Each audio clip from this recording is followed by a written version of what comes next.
C'est devenu un classique de Noël, la revente des cadeaux sur Internet. Un disque qui ne plaît pas, un pull trop grand par exemple. Ça n'est pas nouveau, me direz-vous. Sauf que cette année, la pratique s'annonce record. Plus d'un Français sur deux, regardez, 60% des Français se disent prêts à monnayer leurs cadeaux. Justine Veil avec Antoine Husser.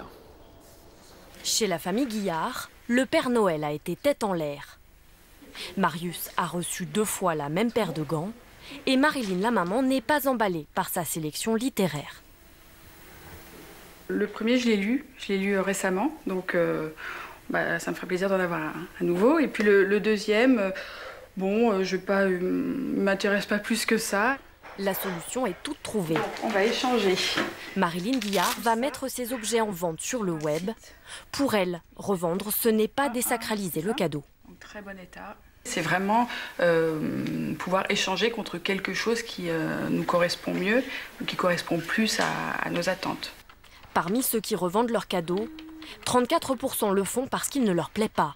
Pour 29%, la revente se fait en cas de doublon. La pratique séduit de plus en plus et les sites de revente en profitent. L'un des plus importants a même créé une application pour simplifier au maximum la mise en vente. On scanne le produit grâce à son téléphone et le tour est joué. Avec une application mobile, ça prend quelques secondes, ça prend environ 30 secondes. Et si quelqu'un le souhaitait, je vais peut-être le vendre dans la journée ou dans les heures qui suivent. Une manière discrète de revendre sans vexer car la pratique reste taboue. 8 Français sur 10 n'oseraient pas avouer à quelqu'un qu'ils ont vendu son cadeau. Dans la direction les États-Unis maintenant, où une note interne fait polémique chez McDonald's. Incroyable mais vrai, l'enseigne conseille à ses employés d'éviter les fast-foods et donc les restaurants McDonald's. C'est écrit noir sur blanc sur le site internet réservé au personnel. Sur place, Jacques Cardoz avec Laurent Desbois.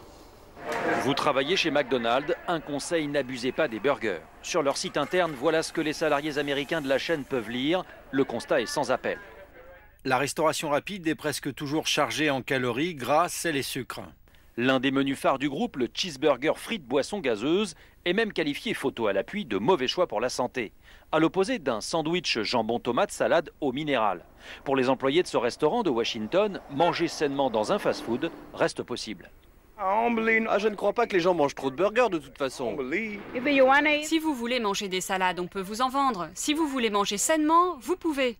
McDonald's explique pourtant que manger sainement dans ces restaurants est un vrai défi. Et il conseille de ne pas demander de suppléments.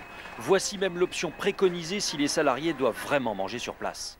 Un burger avec un seul steak sans fromage ni sauce. Enfin, il est conseillé de remplacer les aliments qui font grossir par des fruits et légumes. Quoi qu'on en dise, si l'on suit à la lettre ces recommandations, mieux vaut aller voir ailleurs.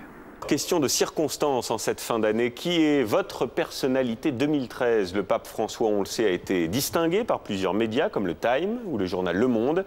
Quels sont les autres visages qui resteront ? Eh bien, nous avons sondé quelques Français cet après-midi. Voici leurs réponses, propos rassemblés par Lilia Melconian avec Claire-Marie Denis. La personne qui m'a marqué, c'est notre pape François. Il dégage une sorte de bonhomie là, qui est sympathique, même pour les non-chrétiens. On a besoin justement de personnes simples et proches de toutes les populations. Nelson Mandela, qui a vaincu en grande partie le racisme, enfin j'espère. C'était quelqu'un qui a beaucoup apporté à la communauté, black, qui a vraiment fait évoluer les mentalités. Libéry. Il est très rapide, il est très fort, il représente bien la France, quoi. Avec tous ses défauts et ses qualités. Il a tout gagné, il mérite le ballon d'or. Moi j'aime bien Stromae là, mais bon. Formidable. C'est pas comme que de la pop comme les jeunes ils écoutent, c'est un peu différent. Formidable. J'aime sa personnalité, j'aime ses chansons, j'aime ce qu'il est. Nous étions formidables. Manuel Valls. Monsieur Valls. Je trouve que c'est un homme énergique et c'est un homme qui présente bien. Il a été, par rapport aux autres membres du gouvernement, assez populaire aux yeux des Français. Angela Merkel. Par rapport à sa position en Europe, elle a été réélue largement et voilà, je pense qu'elle sort du lot. Noël,